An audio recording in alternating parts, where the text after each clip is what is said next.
આગળ આપણે જોઈશું કણોના તંત્ર માટે ટોર્ક અને કોણીય વેગમાન વચ્ચેનો સંબંધ. તો સંદર્ભ બિંદુને અનુલક્ષીને કણોના તંત્રનું કુલ કોણીય વેગમાન મેળવવા માટે દરેક કણના કોણીય વેગમાનનો સદિશ સરવાળો કરવો પડે. તો કોઈ n કણોનું બનેલું તંત્ર હોય તો n કણોના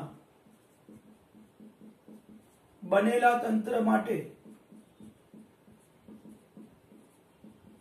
તંત્રનું કુલ કોણીય વેગમાન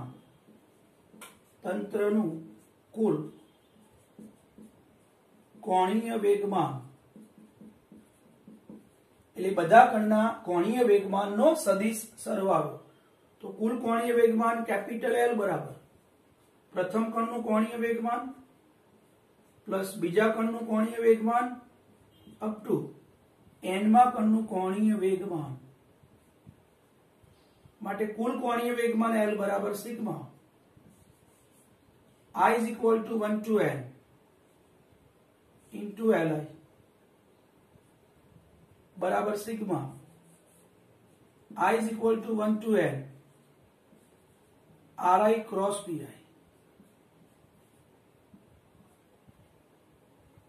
Li I માં કણનું કોણીય વેગમાન, Ri I માં કણનું સ્થાન સદિશ, Pi I માં કણનું વેગમાન. તો આ n કણોના બનેલા તંત્રમાં તંત્રનું કુલ કોણીય વેગમાન આપણે શોધી કાઢ્યું. L બરાબર sigma I is equal to 1 to n into Li. હવે આ જે સમીકરણ મિત્રો આપણે લખ્યું સમીકરણ નંબર 1 તંત્રનું કુલ કોણીય વેગમાન L બરાબર L1 plus L2 up to Ln એનું આપણે સમયની સાપેક્ષે વિકલન કરીએ. તો સમીકરણ 1 નું સમયની સાપેક્ષે વિકલન કરતા તો સમીકરણ નંબર 1 dl ભાગ્યા dt is equal to dl1 ભાગ્યા dt plus dl2 ભાગ્યા dt plus dln ભાગ્યા dt. તો આ પ્રથમ કણ ઉપર લાગતું ટોર્ક dl1 ભાગ્યા dt એટલે dl2 ભાગ્યા dt એટલે બીજા કણ ઉપર લાગતું ટોર્ક dln ભાગ્યા dt એટલે n માં કણ ઉપર લાગતું ટોર્ક. dl ભાગ્યા dt is equal to τ1 plus બીજા કણ ઉપર લાગતું ટોર્ક પ્લસ n માં કણ ઉપર લાગતું ટોર્ક બધાનો સદિશ સરવાળો. માટે dl ભાગ્યા dt બરાબર dl ભાગ્યા dt બરાબર બધા ટોર્કનો સદિશ સરવાળો કરી દઈએ તો sigma is equal to 1 to n into τi. અને sigma is equal to 1 to n τi એટલે તંત્ર પર લાગતું કુલ ટોર્ક. તો કુલ ટોર્ક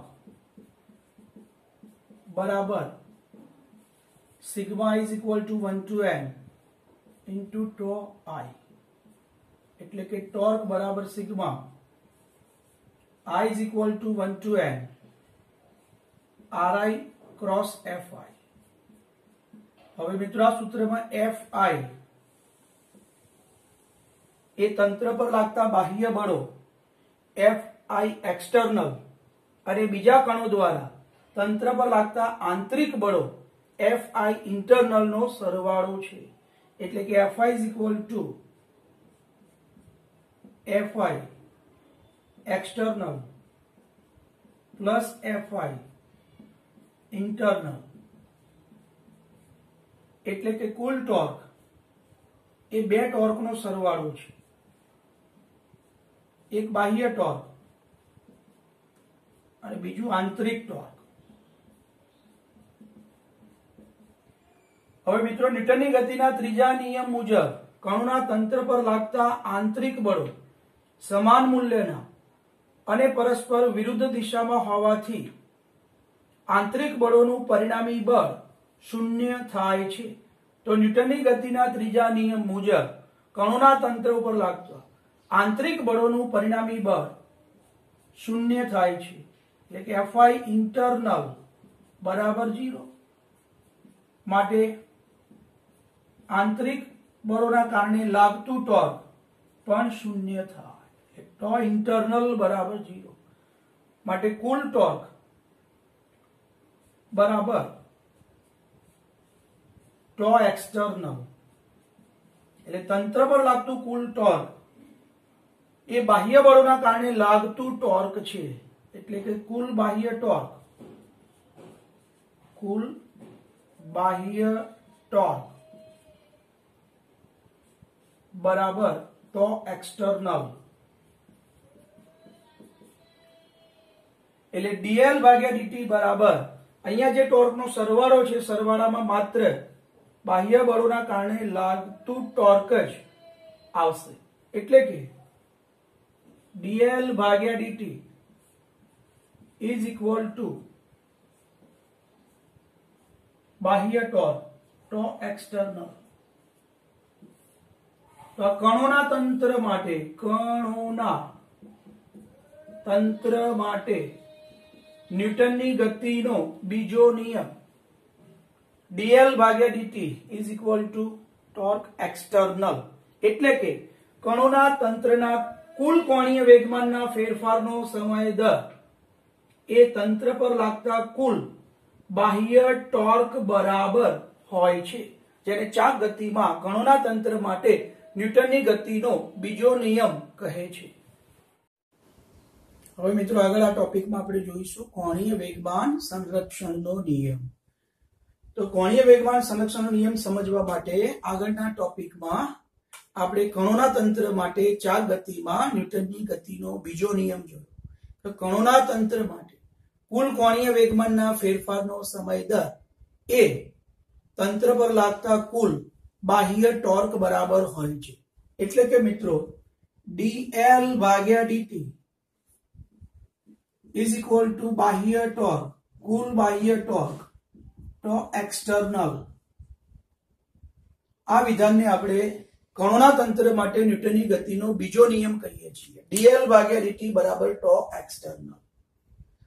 હવે જો તંત્ર પર લાગતું કુલ બાહ્ય ટોર્ક શૂન્ય હોય, તંત્ર પર લાગતું કુલ બાહ્ય ટોર્ક શૂન્ય હોય તો dl ભાગ્યા dt બરાબર 0 થાય, એટલે કે તંત્રના કુલ કોણીય વેગમાનના ફેરફારનો સમય દર 0 થાય, એટલે કે તંત્રનું કુલ કોણીય વેગમાન સમય સાથે બદલાતું નથી.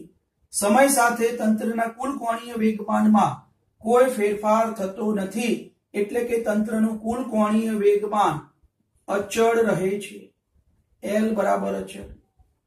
તો મિત્રો જ્યારે તંત્ર પર લાગતું કુલ બાહ્ય ટોર્ક શૂન્ય હોય ત્યારે તંત્રનું કુલ કોણીય વેગમાન અચળ રહે છે.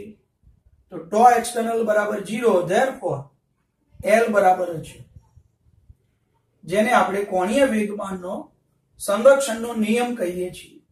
તો કોણીય વેગમાન સંરક્ષણનો નિયમ, કોણીય વેગમાન સંરક્ષણનો નિયમ, જો તંત્ર પર લાગતું કુલ બાહ્ય ટોર્ક શૂન્ય હોય તો તંત્રનું કુલ કોણીય વેગમાન અચળ રહે છે, જેને કોણીય વેગમાન સંરક્ષણનો નિયમ કહેવાય. એટલે કે કુલ બાહ્ય ટોર્ક ટો એક્સટર્નલ બરાબર 0, તો તંત્રનું કુલ કોણીય વેગમાન L બરાબર Lx plus Ly plus Lz બરાબર 0, એટલે કે તંત્રનું કુલ કોણીય વેગમાન બરાબર 0 થાય, જ્યાં Lx બરાબર k1, Ly બરાબર k2, Lz બરાબર k3, જ્યાં k1 k2 k3 એ અચળાંકો છે, k1 k2 k3 અચળાંકો છે, અને Lx Ly અને Lz એ કુલ કોણીય વેગમાનના અનુક્રમે x વાય અને ઝેડ દિશામાંના ઘટકો છે. કુલ કોણીય વેગમાનનું સંરક્ષણ થાય એટલે કે કુલ કોણીય વેગમાનના ત્રણેય દિશામાંના ઘટકો એક્સ વાય ઝેડ દિશામાંના ઘટકોનું પણ સંરક્ષણ થાય, જેને આપણે કોણીય વેગમાન સંરક્ષણના નિયમ તરીકે ઓળખીએ છીએ.